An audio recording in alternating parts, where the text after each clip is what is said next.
morning. I'd like to call this work session of the Southampton Town Board to order on this 14th day of February 2019. Please rise and join us for the Pledge of Allegiance. I pledge allegiance to the flag of the United States of America and to the republic for which it stands, one nation, under God, indivisible, with liberty and justice for all.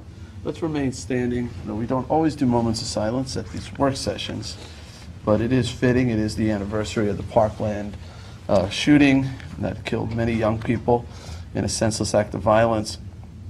And also, let's pause in silence not only to remember them, but also to remember Detective Brian Simonson, a 19-year veteran of the New York PD. He was killed in the line of duty in a tragic case of friendly fire while responding to a robbery in Queens on Tuesday evening. He is a graduate of Riverhead High School, lived in Calverton with his wife Leanne, a nurse. His services will start with a wake from 7 to 9 p.m. on Monday, again at 2 to 4 p.m., and 7 to 9 p.m. on Tuesday, followed by a funeral at 10 a.m. on Wednesday. The Montauk Highway in Hampton Bays will be closed during that funeral. So expect that on Wednesday around 10 a.m. All the services will be held at St. Rosalie Roman Catholic Church in Hampton Bays. So in his memory, and also the victims of the Parkland shooting a year ago today, let's all pause in silence.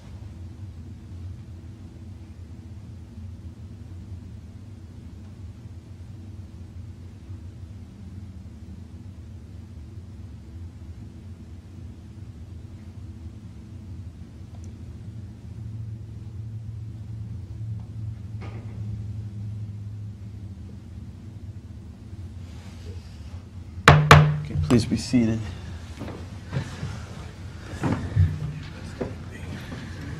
Okay. All right, so we're going to start, I guess we'll start with the roll call. Perfect time. Supervisor Schneiderman. Here? Councilwoman Lofstad. Here. Councilwoman Sclair. Here. Councilman Bouvier. Here. Councilman Scavone. Present. Okay, so to the agenda, our first item, we're continuing to talk about some of the changes to the rental law. We are joined by Stephen Troyd, our Public Safety and Emergency Management Administrator, as well as Richard Harris, our Senior Assistant Town Attorney. So where did we leave off? We split the law into two, if I recall, right? You had those, Split up into two, correct? your recommended changes to streamline the rental permit process. Right. And then we had this short-term rental or seasonal rental Right. A lot of the discussion- secondary permit, A lot right? of discussion last time focused upon some of the nuances and some of the specific subsections within what we'll call the streamlining code. I've addressed, I believe, all of them. I sent that out late yesterday afternoon to everybody. Does everyone have? Some of them substantively had to do with what we were requiring in terms of lifting restrictions. Correct. Well, let's just go through it. So Do each of you have the Yes. latest Yes. version I sent out last night? Okay. So 270-56 has been restored, requiring certification of refuse collection by the property owner. So there's no change to what we currently do. You either give us the contract or you certify that you have a contract, and we can always ask for it. The only change that's been made in text is that it's gone from an affidavit to a certification that will allow it to be the online application that will move Okay. forward. Okay. And then 270-66B has been restored and edited to state that a rental permit shall not be granted if violations exist within a specific dwelling unit. Okay, within that unit. Right, last time we were speaking about, there is a requirement that says no rental permit can be issued if there are any state building code violations. Right. We were looking to take that away because it's implied anyway. The conversation surrounded, if you have a violation somewhere else on the property that does not affect the dwelling unit that's being rented, meaning the house itself. Right. So you could have 10 cottages or something, each with rental permits, right? Right, yeah, or if you have a shed that's If one of them has it, that wouldn't get a permit, but it wouldn't stop the other 9 units from getting So it. the permit is going to be tied to a specific structure. Yes. right, or the dwelling unit itself, meaning, But the dwelling the unit does have a property, smoke not to the detector, owner. you're going to have, that's an issue. of course, absolutely. And that could be an apartment, either accessory connected or not connected to the main house. Right. Okay, so then 270-7 has been added to set forth criteria and procedures for denial of a rental permit application and for reapplication after denial. I believe Councilman Bouvier or Councilman Scavone realized that within our code, during our conversation last time, there is nothing within our code about denying a rental permit. It simply says that it will be granted once you have the application in and you meet all the state building and fire codes. But there really is nothing regarding a denial of a permit, what should happen. So I've done some work, and there's an entirely new section in here now, Where is Okay. that? 270-7, Page page 8, all in green. Denial of rental permit. So the document you're looking at, anything that's been added or changed since our last time is in green. All right, so these are the conditions by which it may be denied. It's unfit for human habitation, that's the first one. Unsafe equipment, wiring pipes, ventilation, sanitary, etc. The third one, damaged, decayed, dilapidated, unsanitary, unsafe, or infested in such a manner as to create a hazard to health and safety. The fourth one, number of occupants or other reason is unsanitary, unsafe, hazardous, overcrowded, or for other reasons is detrimental to the health and safety of occupants. Yeah, I like 6. Number 5, occupancy of the rental permit by the persons using the premises creates a hazard or public nuisance or other conditions which negatively impact the use and enjoyment. And number 6, the existence of any other condition or circumstance which, in the opinion of the town, is dangerous, unsafe, or jeopardizes the health, welfare, and safety of the general public or occupant. Can I ask, though, about due process? So if you deny a rental permit, is it, That's also laid out in that same section, about there will be notice of denial, opportunity for hearing. with Okay, that's the next Licensing Review Board. That's B. so what board did they go to? The Licensing Review Board. Licensing? Currently what handles revocation of rental permits. Okay, I will say in all my time here, I've only had one hearing before the LRB for a revocation. okay. All right, This is that- now for a denial. all In right. section 7A, number 6, when you write that, in the opinion of the town, do we need to specify any specific areas of the town? Perhaps we could reference the earlier part of the code. I could make that more specific to state the enforcement authority. Well, why don't you make it in the opinion of the administrator of public safety? And give that power to the, director of the We have a department. defined term of the enforcement authority, which is, So it can't, Well, earlier in this code change, you added code enforcement to fire marshal, building inspector. right, the definition. So Perhaps for we could reference consistency's that. sake, you know. Do you want that, do you think that discretion is a good idea that it lie with you? Absolutely. I think so Okay, too. so then that's where it should Yeah, go. we're the closest to the process. But In you addition to the specifically, fire so if marshal. one of your officers believes that there is an additional circumstance other than the 5 listed, he or she would bring it to you. You would be the, this should say as determined by the, Enforcement authority is what I'm, by you, by your title, the, thank Public you for interest. pointing that Director. out. So What's your there's no, there's Town no code autonomy compliance, there. emergency He's management. The really big administrator. yeah, by, Enforcement by authority, the, right. by the Defined administrator. definition. Yeah. I mean, do you have a definition of Took me a administrator? while. It should be to his, it should be his title, Yeah. the head of the department. I'm just looking at, all right, so yeah, so you might want to add a definition, administrator, and then put Well, down I his title. think, I think we can cite the enforcement authority as defined on page 1, which includes the fire marshal, building inspector, or Do you code want them all enforcement. to have that kind of I mean, because they're all covered under A. But the discretion, this is kind of like a non-determined, discretionary kind of a thing that wouldn't fall within the New York State Building Code squarely and other things. That's what that's. I do, I think it's appropriate because it's further adjudicated by the licensing review board. But who's making Yeah, but that? the initial Who's, Yeah, discussion- but Right. that- I I think wouldn't want to that have has a to field be decision Steve. made Yeah. on that basis. I would rather I it think come it should from be one him. person. When there's a denial or a revocation, that's coming back to the office first, and everyone's going to discuss. so, well, I think what we're saying is, or at least what I'm saying, is that because number 6 has a certain degree of subjectivity to it, that determination has to be made by Exactly. Steve. It can't be somebody lower down who goes, nope, you're not getting it, because I don't By like it. the, what is it? Yeah, they should See have the that authority. TCC and EPA, that's you. Yes, sir. Okay? Environmental Protection Agency?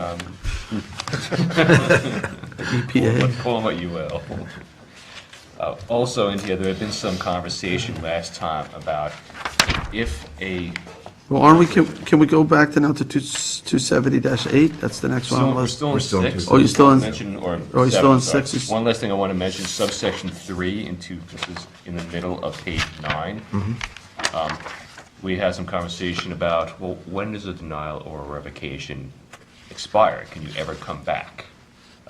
I've set this up. It says, once you do have a denial, and if it's actually denied, a reapplication can come in after 6 months, and once all the violations which caused a denial have been cleared up. So you need those two things to be done. Yeah, I would, I mean, because let's face it, these are mostly going to be used during the summer, so saying 6 months, it's just like come back next year. And if you, and one of the things listed in 6 would lead you to believe that they've had issues of overcrowding or excessive noise or excessive litter, like not letting them do it that season doesn't seem like a big deal. Like, I would think that a year, like, I mean, The only it's supposed to thing be is, punitive. I hear that, and it sort of makes sense, but if somebody gets a permit revoked, let's say, toward the end of the summer, if you do 1 year, it actually will, they'll have to miss the entire next season. That's right. Yeah.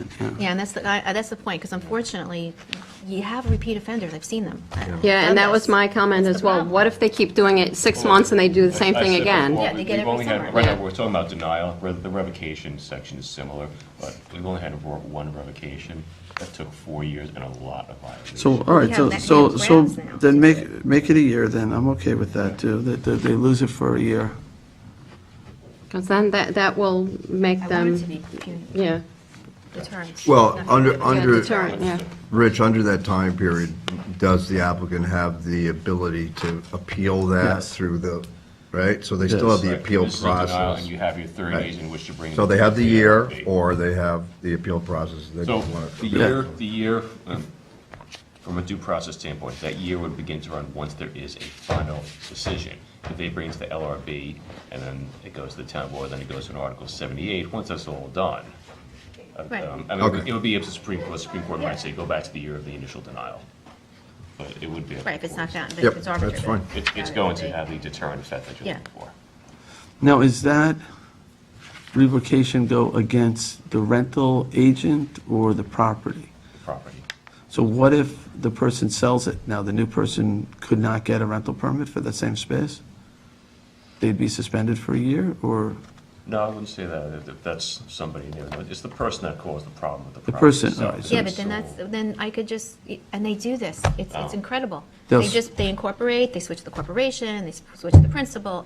We played this game with these people so long. right, but if they actually sell it, Well, then I- wouldn't No, but wouldn't the what if real, they we want to It's gotta punish go with the the new property. I think owner. it Right, should but- stay with the but- property. they're supposed to remedy any issues before they sell, so, Sometimes they don't Well, catch this it, clock or is they put ticking money now up and- against it, they put money in escrow. I mean, it think it's with the incentivizes them property. to act in a more expeditious way, and And it they're on would hold notice up to a tell- transfer on the property anyway. I don't Exactly. think anybody would go into contract until. Well, we they- should have a provision for that, so you don't really want to, if they sell it, great. You've got a new person, we're giving them a fresh slate.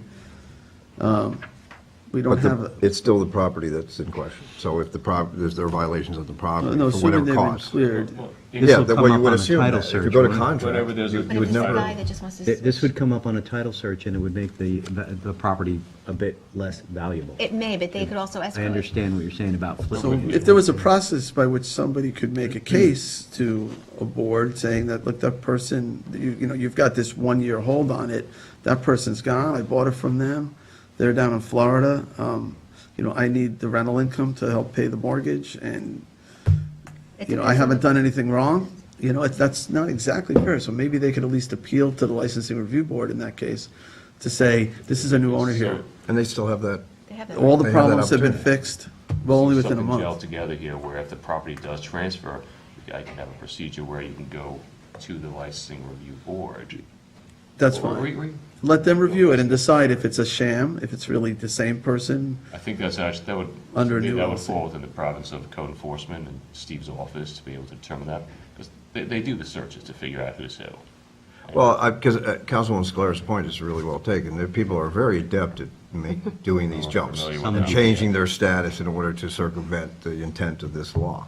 So I just want to be sure that we have Right, so that but how do we door closed. protect the actual innocent person who Well, they You could truly base it deserve? on, you could base it on the offense, because, I mean, the repeat offender offenses are generally not the property offenses with the smoke detector and the blah, blah, blah, blah. It's usually the overcrowding, the noise, the litter, that's just uncapped. The use as opposed to the condition. Yeah, I don't know, you have to vet that through a little I bit, think but these there might be a way to violations do it. would protect the innocent person, that they need to know that these kinds of rental violations are on the property for a year before they purchase it, and that these things really need to be brought up to code. Now, a closing is going to take 6 months.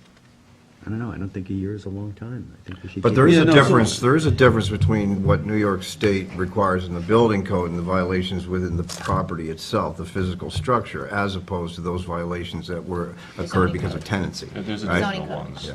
So those are two very different things. Both can be appealed to through the License Review Board, as I understand it. Yes. Right? Okay. So, I mean, if the potential exists for somebody, they're maybe trying to hold on to a house, they're renting it, they're overcrowding it, they can't maintain that mortgage, they've lost now their rental permit, they know they can't get rental income next year, so now they're desperate, they sell it. They sell it, and somebody new takes over, should that new person not be able to rent? And what I'm saying is just create a mechanism that could go in front of the same licensing review board after that 30-day period to say, okay, this is under new ownership, here's the reasons why the new owner should have the ability to rent.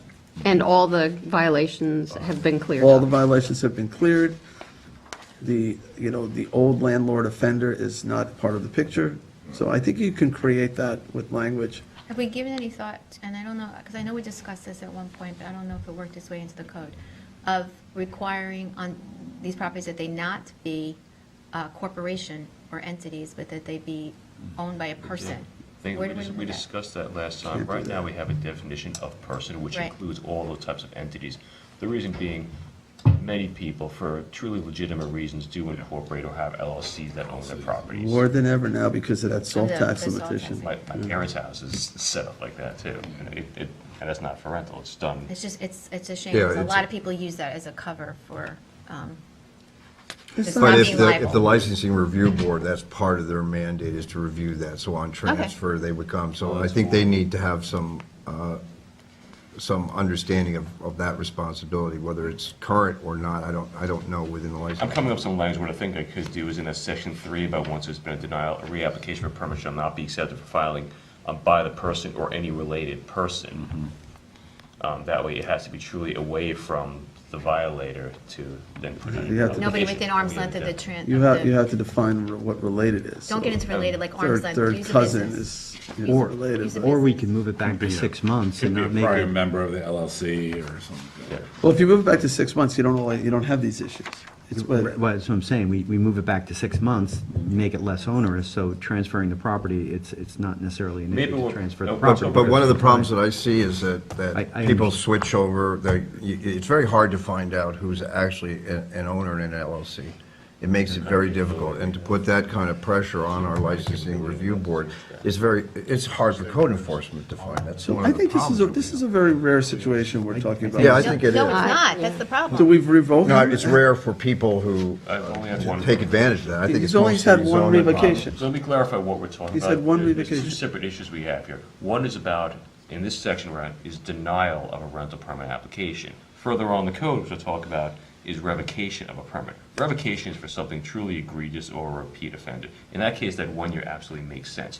But in talking about the denial, well, that means there were some problems Yeah. that could potentially Yeah, 6 be months. fixed. is- Maybe 6 months makes sense in that sense, but the revocation is a year. The Yeah, revocation- I honestly think in a denial situation, as soon as you fix it, you should be able to reapply. Shouldn't have to wait even 6 months. Where are the denial? You got denials requirements? because you didn't have proper Denial, smoke bottom of detectors. page You 9, put the section smoke 3, detectors and you that's the reapply. denial for- Yeah, but there's a big But this is difference denial between seven. a It says structural denial, rental issue, permit. not having smoke Right, detectors or this is wiring. about denial. And, Right.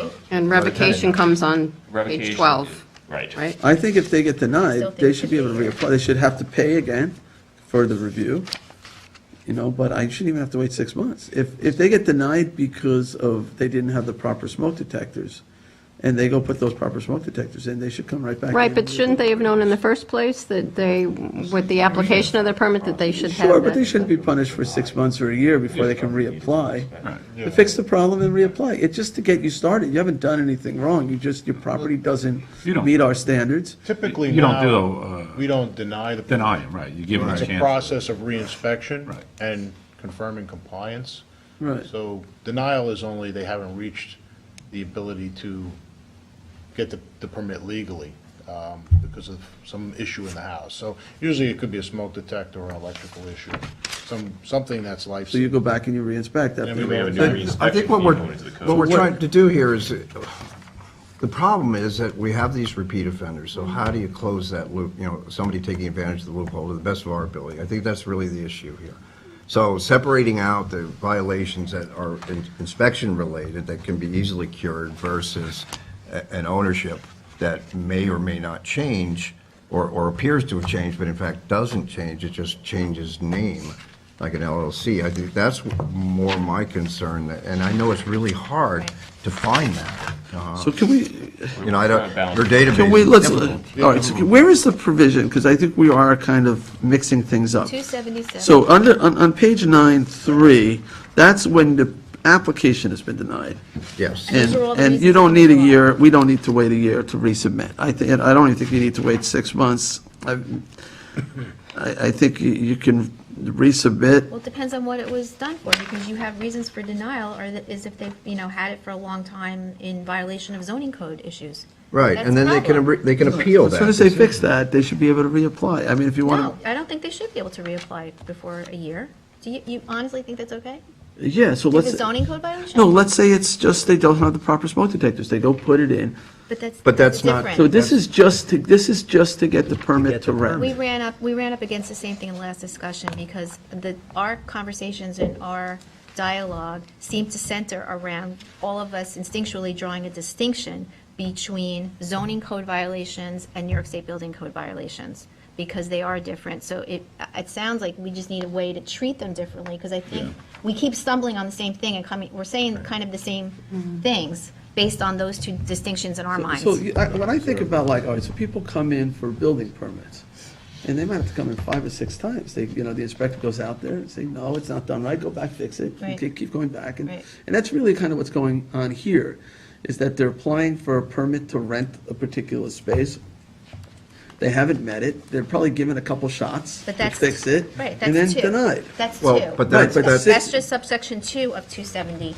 That's exactly the 7, point, A2. though. That's exactly. Yeah, but number 3 relates to 2. But 3 also relates to 1, 3, 4, 5, and 6. That's the problem, and some of these are not, some of these are one- zoning codes as opposed to building codes, especially 6, but you also have detrimental to the health and safety of the occupants or the general public as a whole as a nuisance, that's zoning. Also a nuisance, or other conditions which negatively impact the use or enjoyment, those are also zoning. So 4, 5, 6, On the application process to get a rental permit. So you're saying that if they don't satisfy these requirements, you want to hold them off for another year as no, a these are, form of punishment? Or these are a denial Right. a for a year denial- for zoning code violations, yes. Right. So Yes. they bring the inspector over, they realize that their uncle built the shed. Well, that it may they be should- code May I finish, enforcement, not please? inspection. Well, can we do 6 months for, Let me give you. Let him finish, Yeah. because Somebody else I might know where help you're out with going. this Really? conversation. You Let him gotta finish. let me finish my Yeah. thought. Thank you. So if somebody wants a rental permit and they find out that for whatever reason, their property is not up to code, you're saying that we should hold them off for a year before they even apply for a rental permit? I'm drawing a distinction, and that's a valid point, because because a setback is not right. I'm not talking about Right. quality of life zoning issues that have to do, are separate and apart Like, we even have 3 now. Like, give an It's example of something that you'd want to hold up the actual issuance of the excessive permit. noise, excessive litter, overcrowding, and things like that that have been a nuisance and a problem for surrounding communities, or interrupt with the quiet enjoyment of the surrounding neighbors. And those fall under our zoning code. And your point is well taken, that there are other things that fall under zoning code too. So maybe that distinction between New York State building and zoning is a little bit too They might just say, refined. heck with it, and keep the garbage on the lawn and just wait another So is year that a and situation clean it where up and that's, then apply it. are you talking about a renewal of a rental permit? Like, or they're already renting it, or they were renting it without a Well, rental if they're permit? renting it illegally, where they're going to get signed. That would be a denial. That would be a denial. And so if it's a renewal, we can say no. If you were a problem all last year or whatever, and we've code enforcement and our resources, we're going out there continually, you're costing us money. No, you're not going to do that. So that could be a denial. Yeah, and that's a denial Let me tell you also. about the I think derivation of of this code. 1 year. So let him finish his The thought. majority of this denial section, I've taken from the town of Huntington, with whom I speak with a lot, 'cause they run into similar issues with us. The part that we're talking about now, the denial, they don't have a time limitation on that. It simply says you can't apply until you've addressed all the code sections. I'm fine with that. We should do that. I added in this 1 year because I knew we were very concerned. No, you added we 6 had months. 6 but- months. 6 months. But I'm okay with just saying, just, if you took that out, it should not be accepted for filing until the applicant has remedied the conditions that form the That's basis exactly how Huntington for is. denial to the satisfaction of the enforcement authority. And then you have And it, then if it's revoked, Revocation. then we go to the year. right. The noise is not going on right now. The nuisance is not going on right now. The summer's over. So now technically, I'm in compliance. What do you do with that person? Because that's the problem that we have. Well, they could have lost their rental permit from the prior year because of those Well, things. what if they It could have been didn't? revoked. What if they didn't? What if they game the system, like so many do, and they don't lose their permit? Then what?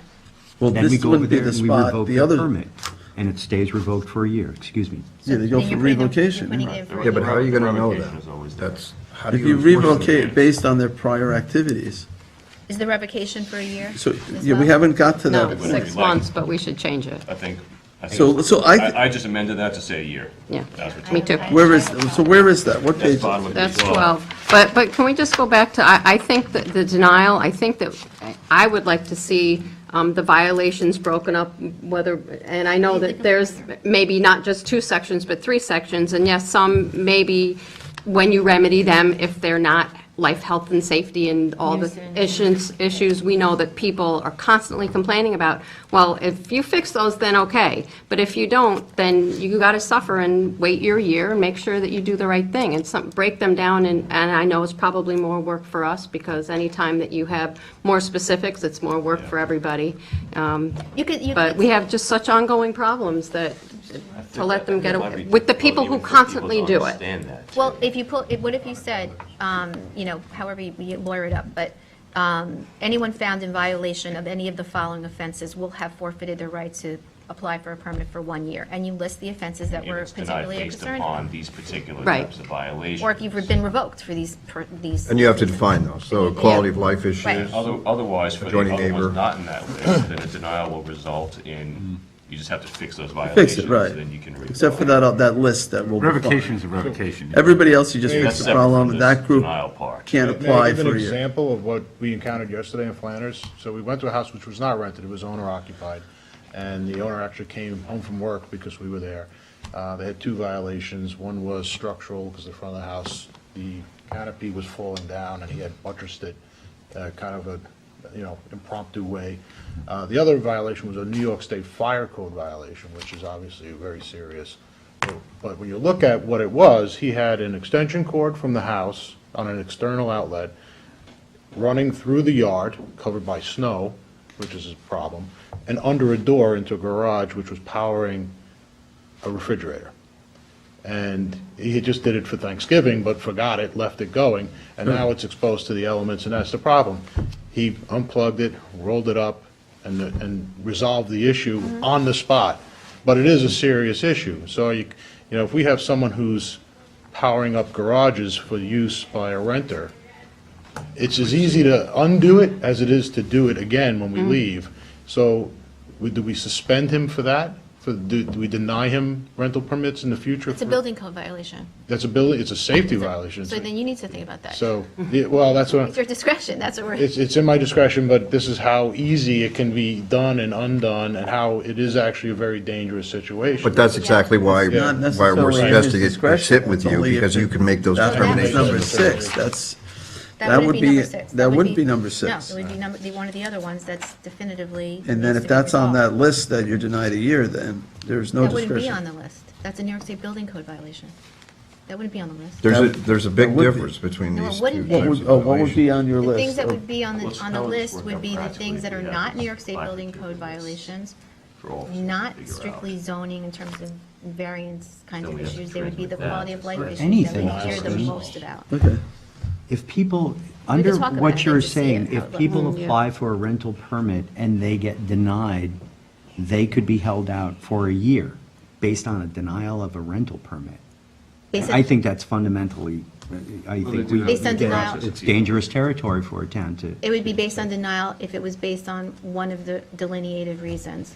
like Yes. what, garbage? Quality of life issues, excessive litter on the lawns, overcrowding, noise, things that ruin it for the rest of the neighbors surrounding that and draw down on our resources and our tax dollars to As try. opposed to having them remedy the situation and apply again. But how do I remedy, the summer's over. I'm talking mostly it happens around the summer. It can happen during the year too. But you remedy it for how long? I can pick up the garbage and then what? Okay, you're asking me a situation, you're saying to hold them out for a year and to deny them even the application of a rental permit because of a violation. So I don't see it think- that way, I because you think can that appeal well, through the licensing. Right. I think it violates the due process clause in this country. They have a variance request or a appeal For a process. denial, not revoking. I think Revoking, what I we're getting believe, is to- different. We have to They remember have too that appeal there's all, process you know, we either have way. the summer rentals, but we also have a lot of people who are renting year-round through our workforce. There's an appeal process either way. I think by having this denial end up in the 1-year unavailability to even reapply, yes, there is that due process procedure that they can go through. But if you do have somebody that says, okay, they bring everything to compliance, then they're then stuck for a year. And I think we'll be spending a lot of our time in hearings and litigation as opposed to having somebody motivated just to bring the property into compliance. So again. what about this, as sort of a compromise? You have, you know, you remove the 6 months under denial for most of the other things, except for this list that Christine is talking about, this quality of life list, and Sure. make that 6 months. Yeah, I I think just that's wanna- what we're saying. Can I draw your attention? It Because says that's- Well, maybe- Christine is that's saying largely that the that list complaint. is a year, and everything else is when you fix it, you can reapply. It says the permit may be denied. When it says that, it infers that they have some discretion in that denial. So if they, if they look at it and they say, he had, the cord's not a good example, but it was a Actually, one-off The that, canopy is a Right. dangerous situation as well. Probably, I wouldn't give a rental permit for a house that had right, a that collapsing had, canopy absolutely on not. it. And is that's a building code, though? I'm trying to But think that's of an- something outside the You're building looking for code. a zoning code violation? Zoning code, Or not, animal husbandry, if we had, this is another real incident that happened yesterday at a mixed-use property. It was commercial and residential, doesn't get a rental inspection because of that fact. Had a chicken coop with about 30 chickens, not set back far enough from the road, probably not on a piece of property large enough. And also, it was also too close to the other property lines. So we would not issue a rental permit on that because there's a lot of issues with the refuse from the chickens and cleanliness and, Noise to neighbors. so there's an example of a zoning code violation that we would. Right, so The should quality they, of life if thing. they remove that chicken coop from the property, should they still have to wait then a year before they can reapply? well, it says he may. He may. Allow them or not. Yeah. I think this 1 year for the reapplication is going to result in more difficulties administratively and enforcement-wise. We always have violations that can be brought against somebody, all the code violations, and we have the revocation proceeding in place too. I think I probably made a mistake by putting in this time frame for the denial. If it's denied, I would rather push somebody toward compliance. Yes. And then, Right. and then the reward being, okay, now I'm set, now I get my rental Will permit. this come up And you in- know you're on the radar too, anyway. Will this come up with the license review? You'll have the appeal process to the license. There's always going to be, yes. At There that always point, is, they that's can why it's- consider. Yeah, you just don't want to burden your license review board with the appeals, not on a frivolous basis, but ones that have gone through this filter, and a consistent application of the law towards everyone that comes through you. It's not in the field decisions, it's a decision that's rendered through your office, and how you do that happens. Then you go through this process. So I'd suggest with regard to the denial, we take out the year limitation, have no You mean the time 6 frame on months? it, so 6 months. Take out 3 And, but then going back to 27012 with the revocation, that should be a year A year. limitation. Yep. Rather than 6 You months. can't reapply for 12 months. Yeah, and I like that because it's going after the repeat offender. This is a problem, and it seems to me, and correct me if I'm wrong, Steve, but the majority of the complaints are quality of life complaints, right? Yes. And then when you find a violation of the New York State Code itself on the building side, then that's a totally different issue than the quality of life type complaints that you get. And they need to be validated, because quite often they can be vindictive, they can be neighbor against neighbor that has really nothing to do with that issue. You don't want someone to get caught up in that. Yeah, I think that's A all. lighting I think that complaint could solves be the quality of problem, life. because, and when we get the there, situation lack that of Councilman electrical- Scalera Yeah, talked about, absolutely. that should have resulted in a revocation. If somebody was doing, the loud parties or quality of life stuff, they should have gotten their permit revoked, and now they're out for a year, right? If they didn't get cited for it, then I guess they can reapply, right? For There's the, also plenty of violations that are brought, that's what keeps us in business and justice court, too. yeah. All right, so let's keep going. So that's, where are we now? Let's go back to, that was 277, I think we got to, let's go to 278. Has been edited to have the fee for re-inspections to be set by town board resolutions. Okay, and then, and in that, it ought to be, if you have to keep going back and back forth, at some point, re-inspections, We have a reinspection fee that we're planned, that we propose. Okay. Okay, good. And then 279D has been restored and edited to allow only the amount of bedrooms permitted by the Suffolk County Department of Health Services, inclusive of the basement. This is a follow-up on the conversation we had about the basement. Yeah, bedrooms. I'm still, I don't know why, because Suffolk County Health Department Services, this is like the conversation that we had with Mike with respect to the retaining walls the other day at the board meeting, when we talked about ceding our zoning authority in terms of the height of the walls and regulating them or not to Suffolk County Health Department. And I'm trying to understand why this isn't doing the very same thing. If we have our zoning code set up with the... Which one? That section there? That has Yeah, the- I'm trying to- Before we had a limit of no more than 2 bedrooms in the basement. Right, then there was an amendment request to take away the limitation, so there would be no limitation on the number Right. of bedrooms in the basement. has to comply with the Now health we're department. saying there's still no limit on the number of bedrooms in the basement, but it has to comply with the health department, with the You're saying flow? What does that have to do with? Altogether, Bedrooms have to be legal. I understand that, but but according to whom? Town or I Suffolk would say County? both. well, Suffolk County Department of Health is going to say how many bedrooms you can have. For instance, when somebody expands a house and puts an extra bedroom on, you need to go to Suffolk County Health to get that approved. Right. So to me, that should state how many bedrooms we can have inside the house anyway. Well, maybe you On a should say the residential, town non-rental and, property. I'm sorry. no, because I was at a lovely home recently, and they had a finished basement with, I want to say, at least 12-foot ceilings. They had amazing exits. They had several bedrooms in the Yeah, it's basement, another all floor, yeah. legal. It was in the village here. It's a big house, luxury house.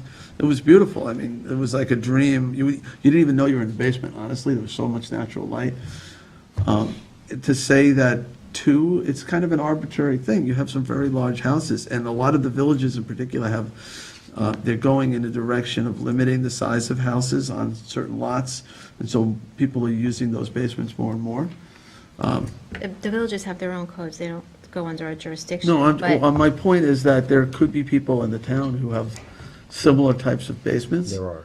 I'm That, sure there are. and why, I just want to know what's the rational basis for saying 2 only, if they all meet all the safety restrictions. Because those were put in place because at the time, and we still, unfortunately, we don't usually legislate towards all the wonderful things that are happening. Our legislation is very often born out of problem situations that we're trying to either curtail or discourage or whatever we're trying to do.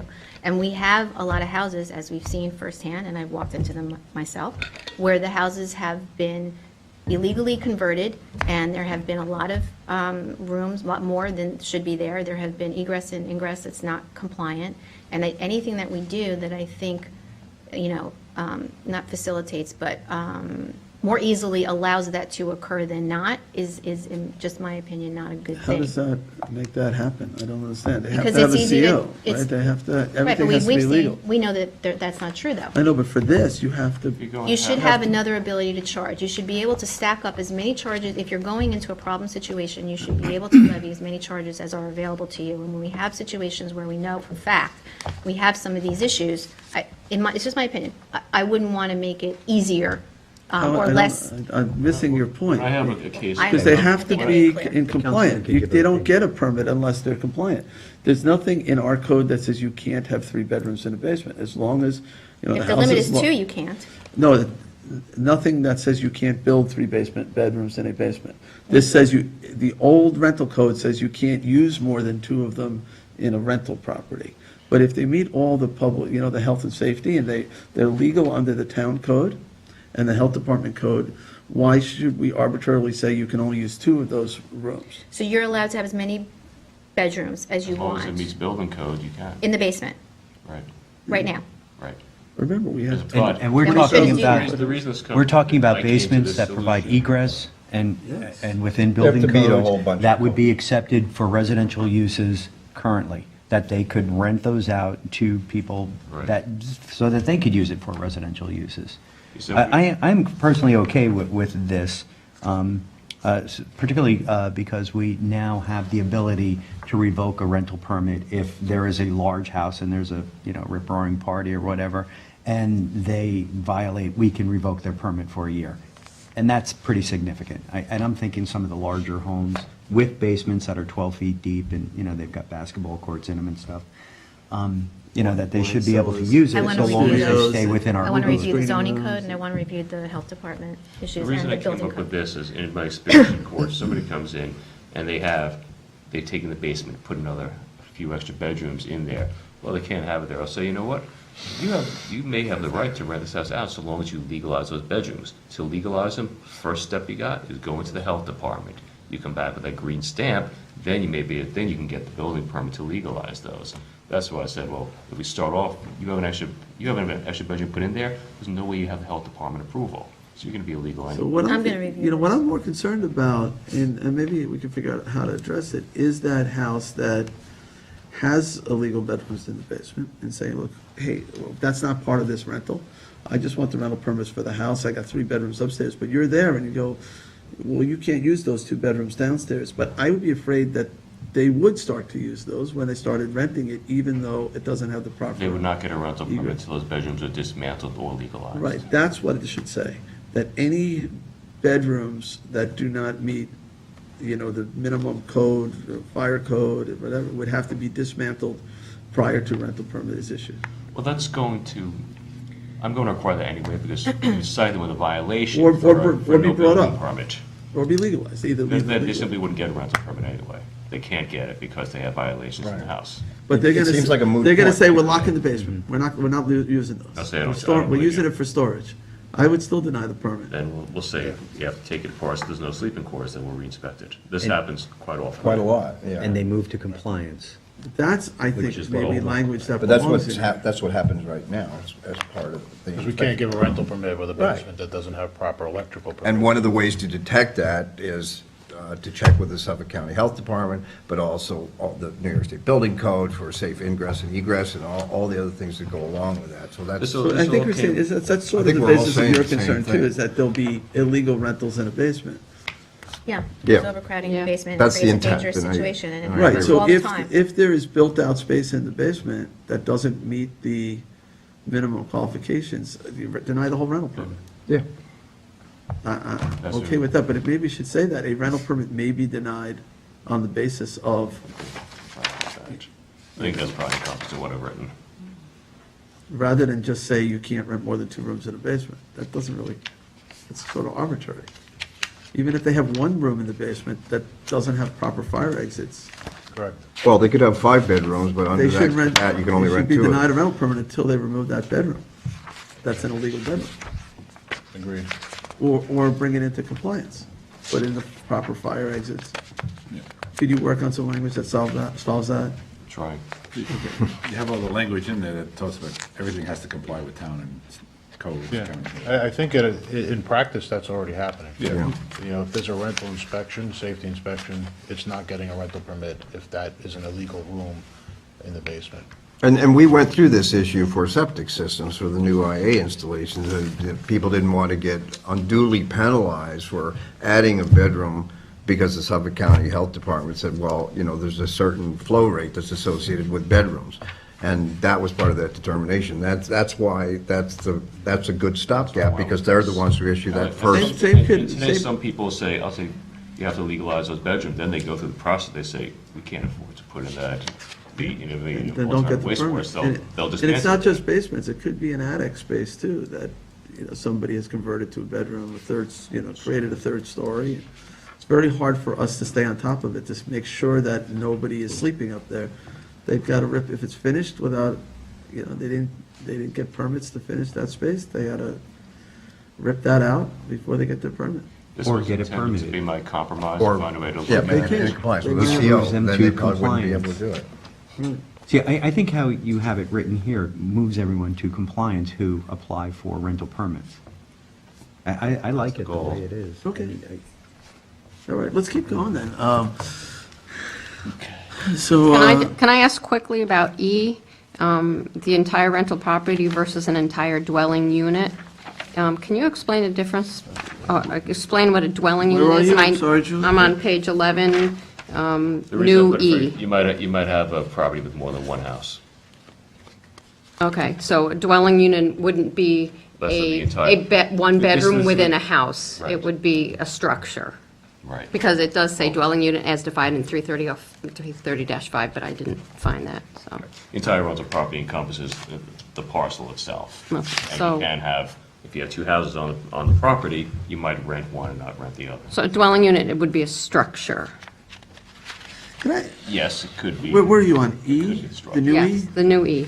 I have a question on the new D, which is already in the code, but, I mean, I thought we were trying to block share houses. This basically says the selling of shares to tenants where they obtain rights for use and/or occupancy in a dwelling for less than a month should be prohibited. It just should say shall be prohibited, less than a month. So you could get a summer share now?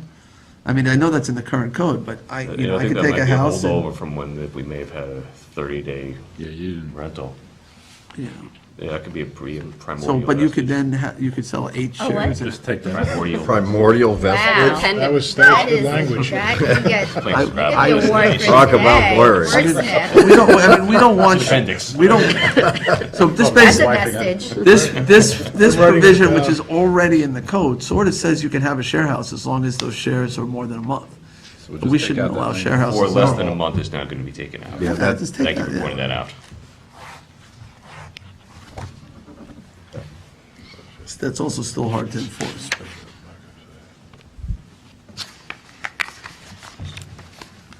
Okay, next we have 270-9F.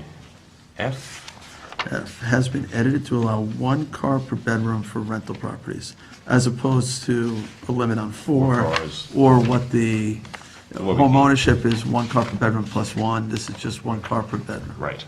So it's a slightly lower. Seems to be the compromise we came to last I time. don't either, I'm going to have to That's look what at my notes say. 330. I think it brings it Yeah. closer to zoning code, and, It lowers the cars a little bit. yeah, and we've had instances, according to my code enforcement officers, that people have been parking in King Cullen parking lot and shuttling to the houses because they keep the cars at 4 at the house, and then we don't have evidence of the overcrowding and the actual what's going on at the house. I'm not even But don't gonna they start do with that, this. but don't they I'm do not gonna that? start with this right now. Amazing. We'll wait. I think gonna they're wait going to for do the- that do that. anyway, and I appreciate you getting back to me with the explanation, but I also think it makes it easier for residents if they know they have a rental next door and they see 6 cars. They don't know how many bedrooms there are, but they know that there's more than 4 cars. What if you have let's say you have a 1-bedroom rental, right? Because now we're going to start doing that requiring for accessory apartments. Somebody puts in a 1-bedroom apartment. We're saying you can only have 1 car, because it could be a couple living there, they each got to have their own car. and I don't think that's really egregious to have 2 cars out of 1 bedroom. I do think it becomes a problem if you have a 5-bedroom and you have 6 cars. Correct. Because, you want to have a family, but you expect for the adults, they're going to have cars. So maybe at the lower limits, we could have the 1-bedroom plus 1 up to, 2 We're trying to draw a line, 2 I'm not sure bedrooms. where to put the line, though. Yeah. You're making this like overcomplicated. Enforcement is already a challenge. It's going to become, we're not going to be able to, Yeah. I mean, the Enforce intent this. was to The determine whether simplest you one, had too many enforcement-wise, is to keep it along with the rest of the zoning code, which is One. one per bedroom plus 1. 1 per bedroom plus 1. I'm okay with that, Right. because we're going to create a problem for these accessory apartments with that law. I don't, If you I have don't a know. condo that has Rental 2 should be spots that different. come with it, and you rent the condo with a 1-bedroom, then you're only allowed to use one of your spots. But that's the problem, Plus so- rule is actually 1 the plus better way 1. to go. But with the rental, you could have a 6-bedroom house, and then you're going to have 7 cars in the house for the person's living next door to a family most of the year, and then all of a sudden they decide they're going to rent out for the year or the summer. Now that family's sitting next to a house with 8 cars. Right, but they could all have the that, if traffic. it's not rented, they could have it. Yeah, Whether that it's could be- owner occupied or rented. So do we treat the rentals differently than Yeah, did anybody homeowners? look into whether or not renting was a right as opposed to a privilege? That was supposed to be done, because that gives us more leeway when we're distinguishing, having your property turn.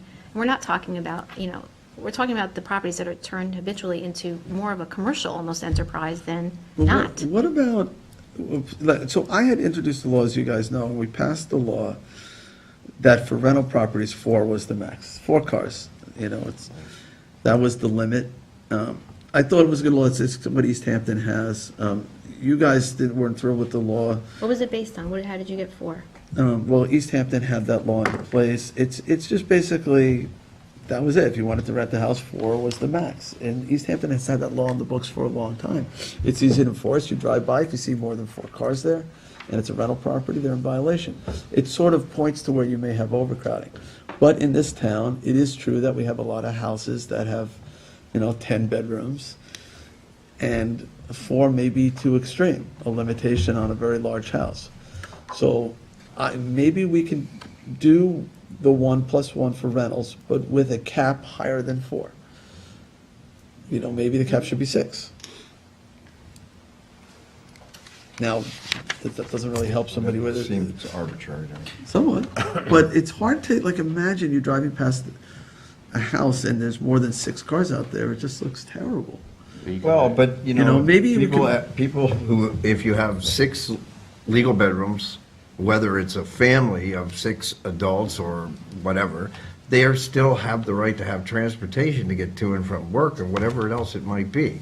So, have an arbitrary number seems, I think it should be linked to the capacity of the house and the capacity to provide ample parking, which may be an issue. Large houses on small lots, there just isn't parking, and I think that's where a lot of the problems arise, is because they're stuffed right up against another person's property, and that can be offensive. What if to you a did neighbor. 1 car per bedroom, but you added 1 additional car for houses with 2 bedrooms or less? So the most case you're gonna get is 3 cars in that situation. Sounds, that might be difficult to enforce. If someone has a 6-bedroom garage, on their site plans, they have to provide a parking plan. If there is a site plan, very often we're dealing with houses that have an old-fashioned CO that says Right. house. And we'll go to the assessor records to find out how many bedrooms there are. Those aren't always correct either. We do sort of want to encourage people to not bring cars out here. To carpool, to take the train, take the buses. Limiting the number of cars at a rental property to whatever it is.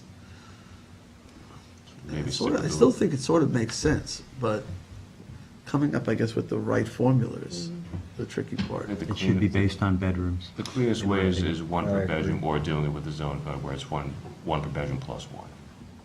Well, can you do 1 per bedroom, and give this the plus 1 at the smaller houses, the 1 and 2 bedroom house? It's site specific, you might have. Yeah, I can see that as an enforcement. What if you did you were allowed up to 4 cars or 1 per bedroom, whichever is greater? That's fine, that's easy. I just think it's So cleaner, Whichever is one greater, per whichever is bedroom. less. So what you're saying is a one-bedroom I'm not saying I apartment support would it, be I'm allowed just- 4 it cars. means what's Right. there. I see what you're saying. Which I doesn't think make that's a lot of sense. problematic, too. I think that, you know, in R10 or R20 zoning areas, that's going to be a, No, and I think the difficult part is where we're trying to legislate for both the big houses, and then you have this smaller houses, and it's tough to figure out. I mean, I go past a house every day, it's 3 bedrooms, and there's 6 cars parked in the dirt in the front yard, and 2 in a commercial property next door. What if you said 3 as the minimum rather than 4? 1 per bedroom. You're allowed to have 3 as a basis, and no more than 1 per bedroom. So that would allow. Whichever is less? Whichever is less. No, because if you have 1 bedroom, then you'd only be 1 car would be the less. I'm saying in that situation. Or whichever you'd is have less. 3. You'd have 3 or 1. You'd have 1 per bedroom, but you would be allowed 3. Right, so if it's a 1 bedroom, you still allow 3 cars. You would Or have- 2 You're bedroom. saying No, 3 two- cars. Two or bedrooms, one per you'd bedroom, only, whichever you'd be is allowed so 3 essentially, cars. you're allowing more Math was- cars Almost in trying. smaller homes. Oh, you do it But by car. I gotta You write do. it all down, all the flow I like charts. it. If you have 4 bedrooms, you'd be allowed 4 cars. So whichever is. So I think you've got 3 cars per house, or 1 per bedroom, whichever is. Period. So the real intent of this is, Whichever is more. Period, don't even.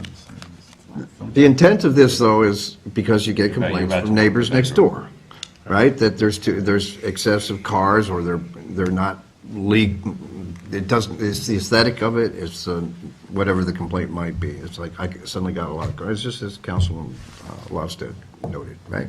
That's the issue there. So we do have properties that have houses on them whose capacity in bedrooms exceeds essentially how much space you have available for parking. You know, I don't know how you overcome that problem. Maybe we should get back to what the underlying intent was of this Yeah. section. Why do we have this? To prevent overcrowding. Not to And- prevent it, to serve as an indicia for code enforcement to know that it's going on. And I'm hearing that it's not actually It working does. that Claim that way. it didn't, but Is In every it other working that way? municipality, it works that way. that's not what I'm hearing from Yeah. the officers. I prosecuted these, and I know in every other municipality where I've done that, it does work. It's For another charge you can identifying them, file. you mean? Yeah, Too many cars on the property, yeah. absolutely.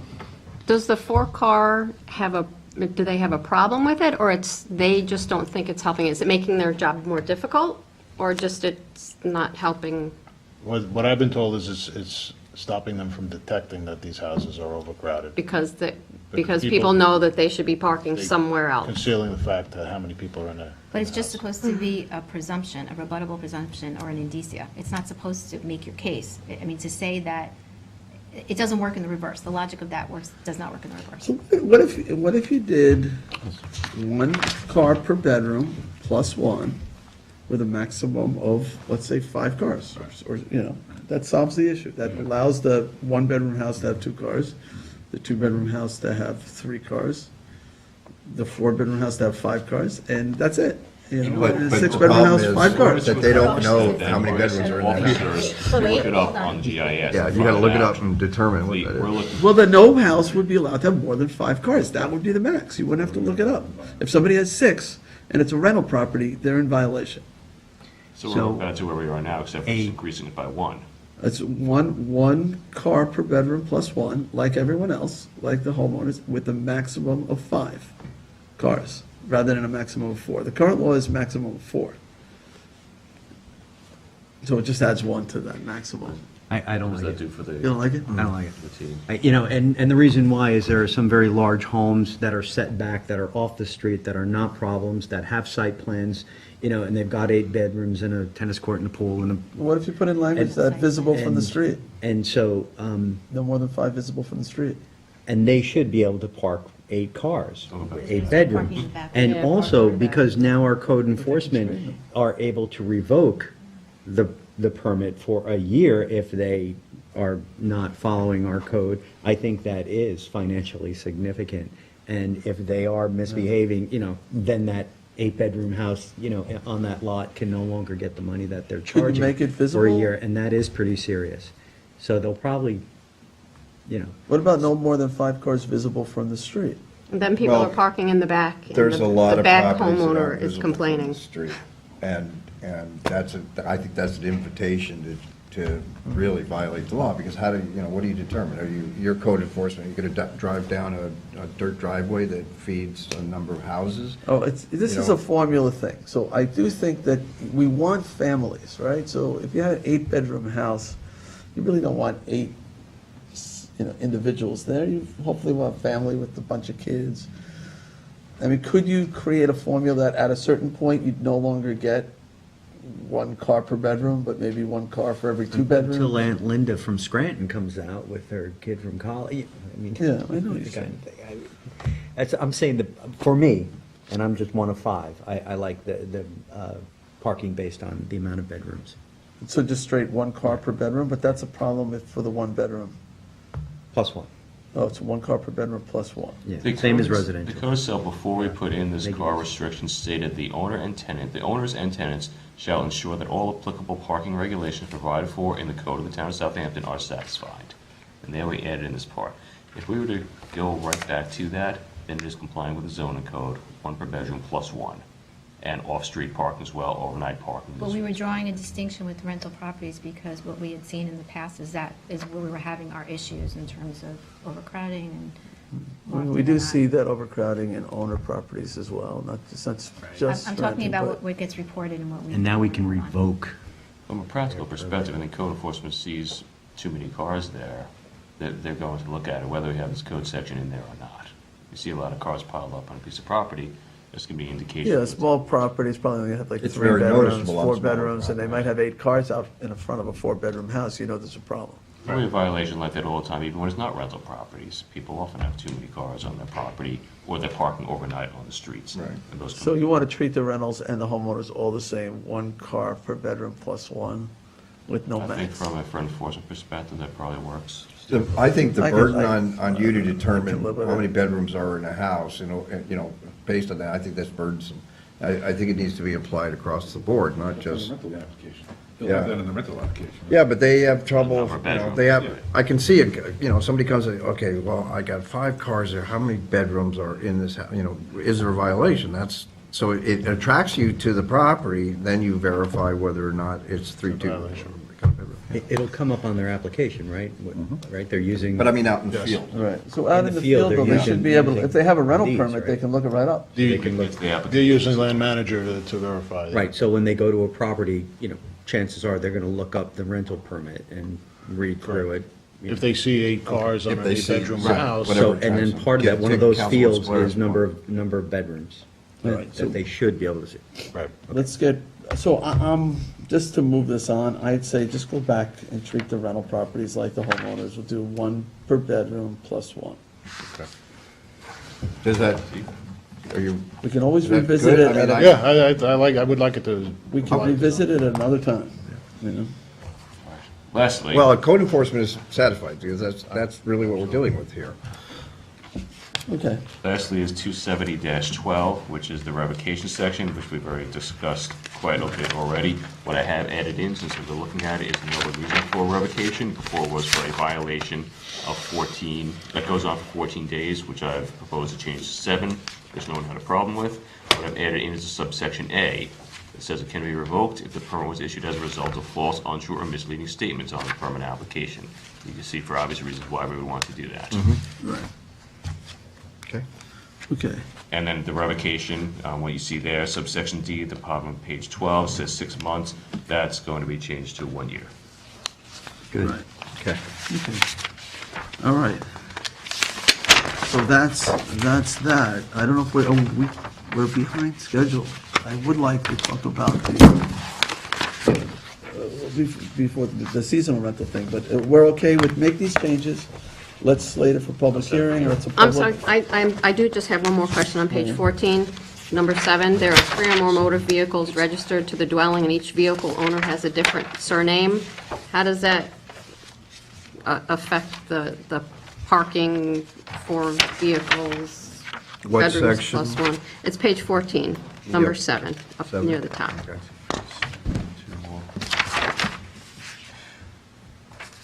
These are presumptive Right. evidence. This is something that we could look at, and they're rebuttable presumptions. It gives us an indication that there may be an illegal rental, but someone can show proof that, yes, this is actually a family or living as a family there, but that would be negated.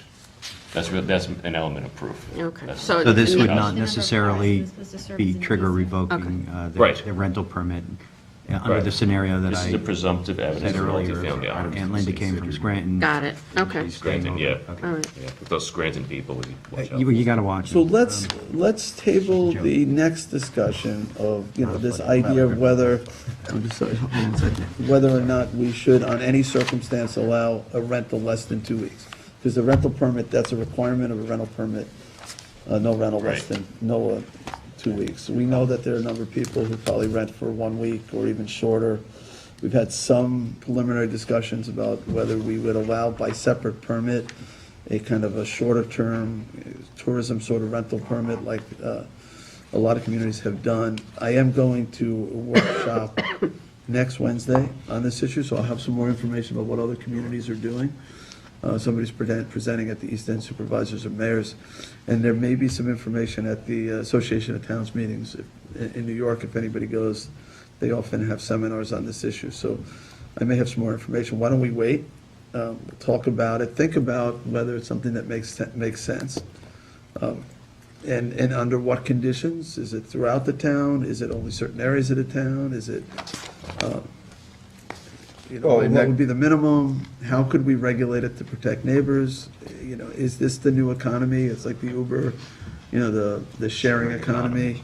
Well, we were going to have a work session on that. Yeah. correct? So We as are, I but- recall, you were going to have. It was gonna be Long Island- today, but I'm saying let's not get into Yeah. it today because we're I'll already. get this first one ready to go, which is going to streamline us, let us go online. But I would like to have at that work session, and I'm glad we're going to move it, because I was going to suggest this, that you would suggest that we have Long Island Realtors or some kind of association to represent the real estate Yes. business, also someone from Airbnb, and I also have a group of people who are active Airbnb renters right now that, We're never going to show up. no, they intend to show up. So, and they're acting in a legal manner. They want to explore that, and I think that might be good As a input. preview, I actually did receive correspondence from Marlo, Long Island Board of Realtors. She did have some comments on the draft I had sent to her, which had both the streamlining and the seasonal rental permit in there. The majority of the comments were not focused upon the seasonal rental permits. There was really no issues they had with what They we had an agreed. issue with being issued violations, right, of becoming part of the chain. Yeah, and that was about the code itself, not about the seasonal rental permit. That's still in there Right. though, right? Yes. But I think to honor the stakeholders involved with this particular issue, that we should have input from the Right. broader. Okay. We should. set I it mean, for- I've I'll had set it some for the conversations with them, and mostly it's focused on going from a 2-week to a 1 week with some very strict quality of life provisions that, would protect the neighbors. So I think we did a pretty good job, or you folks did a pretty good job last time. Yeah, so None of we'll- those things was necessary. So I'd like I to- think separating it out from all these other changes, the streamlining, is a good thing, so. Agreed. When we talk about stakeholders with these short-term applications, I think it's important to note that there probably is no young couples homeowner renter association. In other words, one of the concerns that I articulated in our last meeting is that a change like this could change our housing stock available to younger people who might want to rent them year-round. I'm sure we're going to get plenty of realtors and people from Airbnb, they are well-funded, the Airbnb people. I'm sorry, I don't mean to make it nefarious, but, there's a stake there, and they're well-organized. I'd like us to keep in mind, the young people in our community who may want to rent these homes year-round.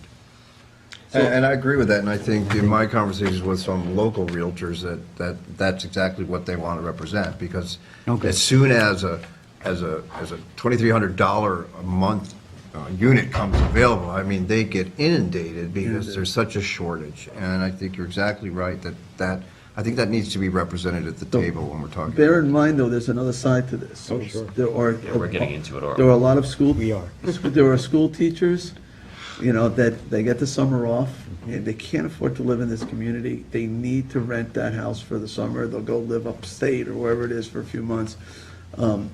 This does provide potential income to allow them to be able to hold on to that house. So Right, because currently it's a 2-week 2-week minimum. rental, Right. and we want to make it, The market, and that's why I think you need to hear from the real estate people, the market has severely changed.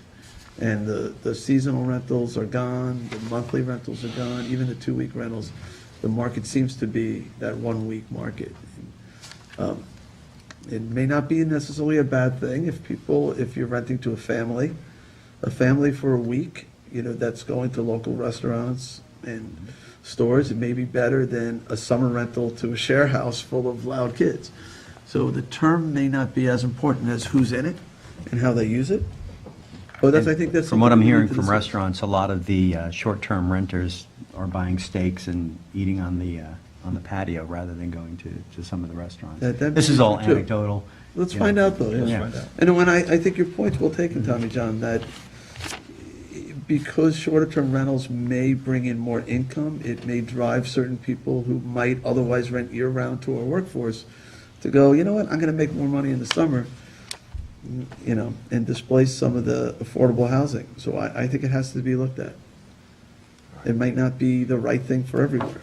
Maybe in areas where we want to promote tourism, it makes sense. In other areas that are more residential, it doesn't make sense. Okay. Until next time, I'll set this first one up for hearing. Yeah. Thank you, everybody, for your time. Thank you. Thank you. Will you circle on that other issue back with me? Okay, so we are behind schedule here. Same to you. I like it. What do you want to do for updates?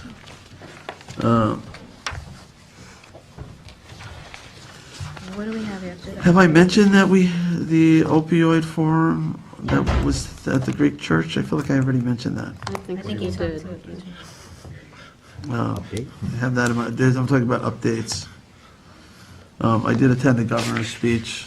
A lot of concern about the salt tax and the implications and it's causing a shortage in the state budget, but people are starting to figure this out as they do their taxes now. And, there's this serious issue with double taxation, where, we have homes that pay, could pay $100,000 in property taxes. They now will also have to pay federal income tax on the $100,000 that they paid to, to the town and the school and everyone else, and that's a significant jump in taxation. And it's a significant change in our tax law. This is something that was able to be written off when we created income tax back in 1917. So it's, anywhere particularly that have high school taxes, this is going to hit Brookhaven very, very hard. I don't think it's fully understood yet how big the impact is going to be, but the state's already projecting a $2.5 billion deficit caused by the salt tax issue. So locally, we'll get a better sense as people do their taxes. Instead of getting a refund, they might have to actually send a big check down to Washington. We are starting to advertise. At the last board meeting, we passed a resolution for the commuter connection. So those ads you'll start to see. The commuter connection begins March 4th. It's not that far away. If people need information about it, this is for the train that's going from West Hampton to Montauk in the mornings. www.sfcc, South Fork Commuter Connection, LIRR, Long Island Road, sfcclirr.com. You can see train schedules and get other information.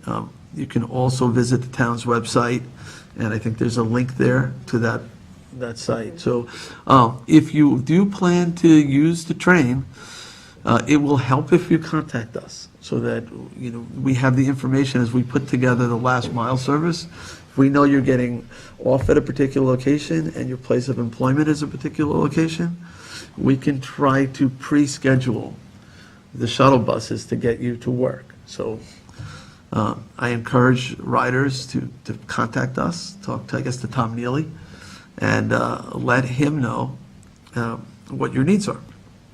That will help particularly disabled riders. If you can let us know in advance so we can make all the necessary arrangements to make sure that you're able to get to work. All right, that's all I have for updates. Tommy John, do you have anything to add? Sure. Next week is the Association of Towns annual meeting, and It's important because the town governments in New York State got their AIM money stripped by the governor this year, and we're probably going to have to claw that back. Just so everyone knows, in the state of New York, 46% of our population in the state live in towns. And we depend on that money from the state for our roads and bridges and drainage structures and culverts and everything that towns do. And to give you an idea, 42% of the state live in the city of New York. So most of the state is town. And so at the Association of Towns, we're going to be discussing ways to try to get some of that money back. We will also be hearing from our comptroller. I'm a big fan. I'm a kind of a sycophant. I will be waiting State for him. Comptroller. State Comptroller, right. State Comptroller Tom DiNapoli. DiNapoli. And, but it's classes and things, all Let things. can go back. Right, and it's all things town, with various different topics. One of them are short-term rentals, code enforcement, zoning boards of appeals, and other things. So I'm looking forward to that. I'm wearing my Association of Towns pin because, I'm weird like that. Also, on February 24th, the Sag Harbor Arts and Southampton Arts and Cultural Committee will be having their outing. We are going to be taking a bus ride to the Dia Dan Flavin Art Institute in Bridgehampton and the Parish Art Museum. So we're going to be leaving Town Hall at 10 in the morning, and if you're interested, please go to our website and That's and free? sign up. And that is free, yes. It's very, it includes a lunch, I think, right? Or does it include lunch? It Is there did a- the first one? Yeah, in September. I do not know about this one yet. Okay. So I don't want to confirm the lunch. Right, we had lunch donated last time, so it's possible. Also, youth in government, we have 2 groups going up to Albany in March, and I just found out that this morning, one group is going to be in the New York State Senate, and our other group is going to be in Assembly Freedom. They present bills on the floor of the legislature. That's Good great. stuff. All right, John, you got anything? Just two quick things. On a more local level, we have in West Hampton Beach this Saturday, we're honoring a veteran through the American Legion, and it's always a really nice opportunity to do that.